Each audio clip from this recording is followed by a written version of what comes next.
तो अभी से भगवान कृष्ण के जन्म महोत्सव की बहुत बहुत बधाई। हमारे लड्डू गोपाल कल्लू जी महाराज साल में एक बार उनके स्नान का हम लोग रखते हैं। तो कल रात्रि को 8 बजे से 9 बजे तक हमारे YouTube चैनल पर, फेसबुक पर आप लोग लाइव ठाकुर जी के 1 घंटे का 8 बजे से 9 बजे तक स्नान का दर्शन रात्रि को कर सकेंगे। मोबाइल पर आप लोग आराम से अपने YouTube, फेसबुक पर ठाकुर जी के सुंदर स्नान का दर्शन, जो साल में एक बार का हम लोग करते हैं, उसका दर्शन आप कर सकते। एक पात्र में जल और दूध ले लीजिए।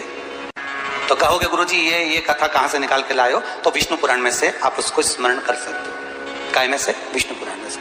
एक पात्र में देसी गाय का दूध, जल उसमें रखकर, और आपके अगर लड्डू गोपाल हो, यदि आपके घर में ठाकुर जी हो, लड्डू गोपाल हो, विष्णु जी का कोई स्वरूप हो, श्री हरि का कोई स्वरूप हो, तो उस पर आप संध्या के समय पर दुर्वा डालकर, उस दुर्वा से अगर लक्ष्मी जी के नामों का 108 बार उच्चारण कर कर, घी का दिया लगाकर, कैसर के चावल साथ में रखकर केवल उस जल का और दूध का मात्र छींटा देते हो, तो उसके घर में कभी लक्ष्मी की कमी नहीं आ सकती, संपदा बढ़ती चली जाती है। 108 बार लक्ष्मी के नाम का मात्र उच्चारण कर लेने पर, भगवान विष्णु के चरणारविंद पर, भगवान विष्णु के चरणों पर केवल उस दुर्वा का, जल का, दूध का सिंचन कर देने से भी लक्ष्मी की वृद्धि होती है।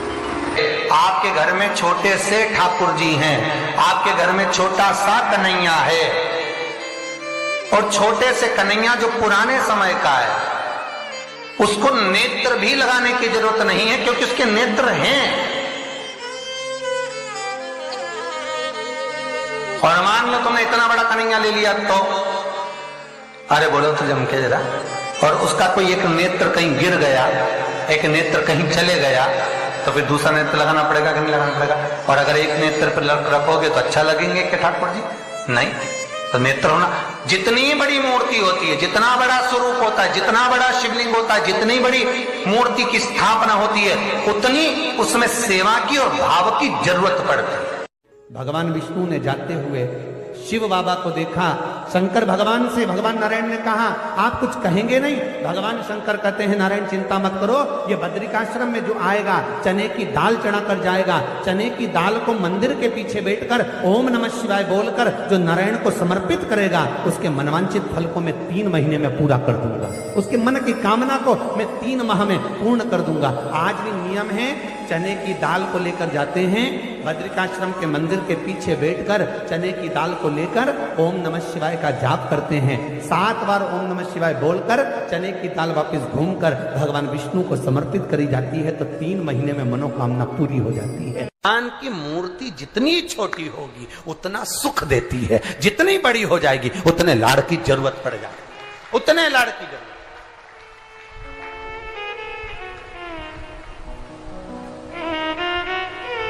जितनी छोटी।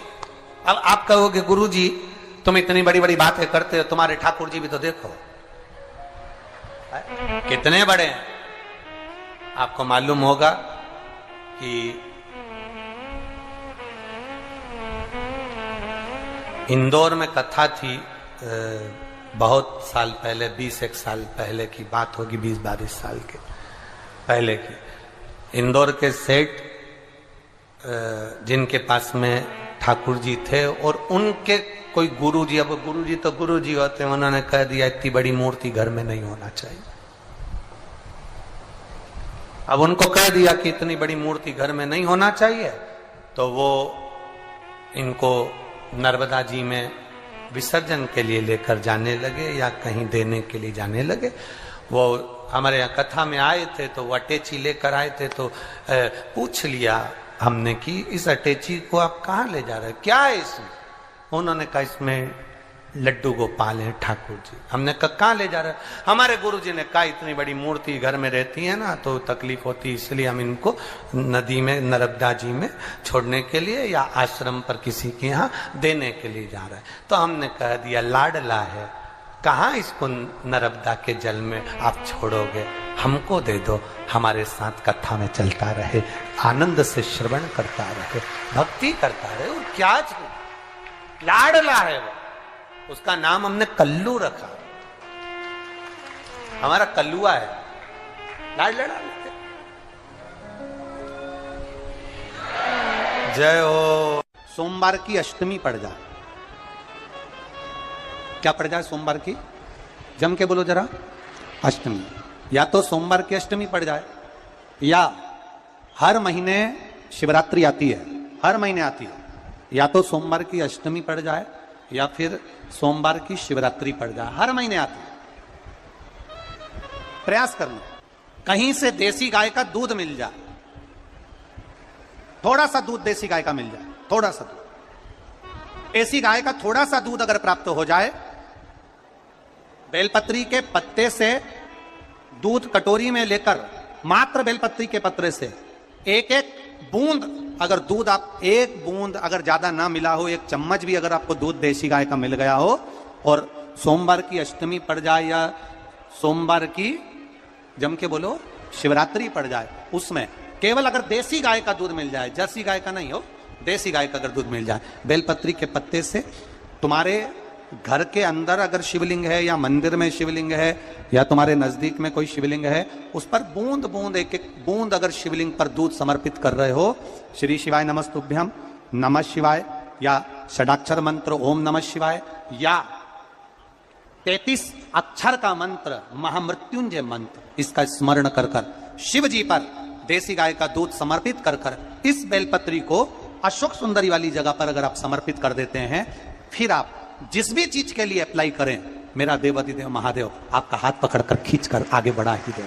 मेहनत करना, कर्म पूरा करना, पढ़ाई अच्छी करना, और पढ़ाई के साथ में विद्या अध्ययन करने के साथ में अच्छी मेहनत के साथ में देसी गाय का दूध भगवान शंकर को समर्पित करना, भगवान शंकर को समर्पित करना, देसी गाय का दूध धीरे धीरे धीरे धीरे समर्पित करना, भावों के साथ आप समर्पित करें। देसी गाय का दूध एक एक बूंद समर्पित करें, धीरे धीरे समर्पित करें। और देसी गाय का दूध जब धीरे धीरे समर्पित करें, बड़े रास्ते से, आनंद से धीरे धीरे जब आप समर्पित करेंगे, बेलपत्री वही दूध में सनी हुई बेलपत्र अशोक सुंदरी वाली जगह पर, उस समय पर डंडी का भाग शिवलिंग की ओर नहीं होना चाहिए, उस समय पर डंडी का भाग जहां से पानी बहकर जाता है अशोक सुंदरी की ओर से, वहां पर होना चाहिए। कार्य में सफलता मिलती ही है।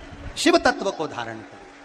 सोमवार की अष्टमी का मतलब आपको इंदौर की कथा में बताया था, जिस दिन शंकर और पार्वती के मिलन का दिवस हो, और केवल एक माता पार्वती के अकेले मिलन का नहीं, 64 योगनियां तक भगवान शंकर से मिलने के लिए आती है।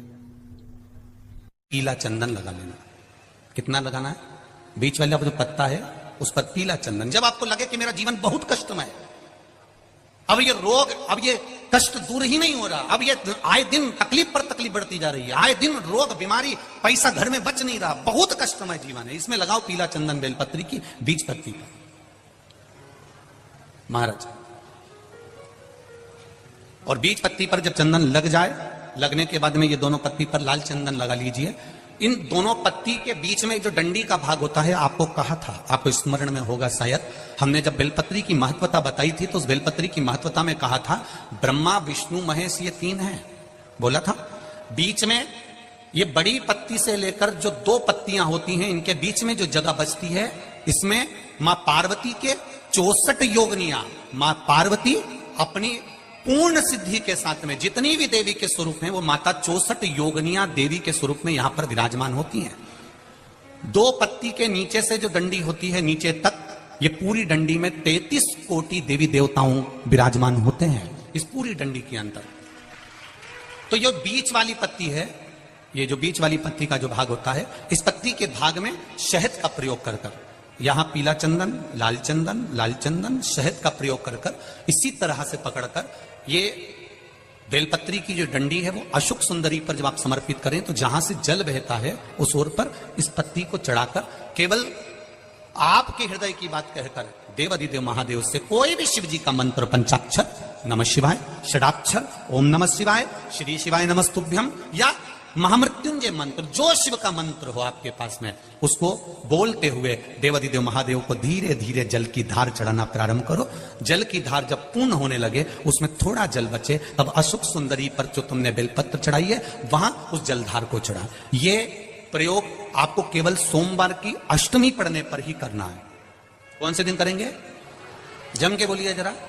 सोमवार की अष्टमी पढ़ने पर यह प्रयोग करें, और जल चढ़ाकर बाबा से विनती कर कर उसी बेलपत्र को वापस उठाकर कहीं जलाशय में या किसी पेड़ के नीचे विसर्जन कर दें और 1 लोटा जल वहां भी चढ़ा दें। बस निवेदन कर कर आ जाइए, मेरा बाबा 3 माह के अंदर हाथ जरूर पकड़ेगा और आपको दलदल से बाहर निकाल देगा। हमें बताया था जिस दिन शंकर और पार्वती के मिलन का दिवस हो, और केवल एक माता पार्वती के अकेले मिलन का नहीं, 64 योगनियां तक भगवान शंकर से मिलने के लिए आती है।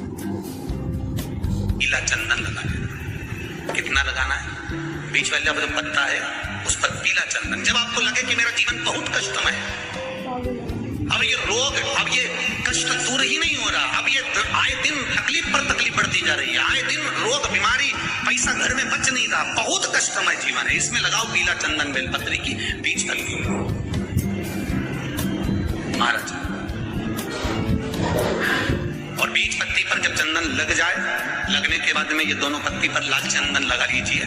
इन दोनों पत्ती के बीच में जो डंडी का भाग होता है, आपको कहा था, आपको स्मरण में होगा शायद, हमने जब बेलपत्री की महत्वता बताई थी तो उस बेलपत्री की महत्वता में कहा था ब्रह्मा विष्णु महेश ये 3 है, बोला था। बीच में ये बड़ी पत्ती से लेकर जो 2 पत्तियां होती हैं, इनके बीच में जो जगह बचती है, इसमें माँ पार्वती के 64 योगनियां, माँ पार्वती अपनी पूर्ण सिद्धि के साथ में जितनी भी देवी के स्वरूप हैं, वो माता 64 योगनियां देवी के स्वरूप में यहाँ पर विराजमान होती हैं।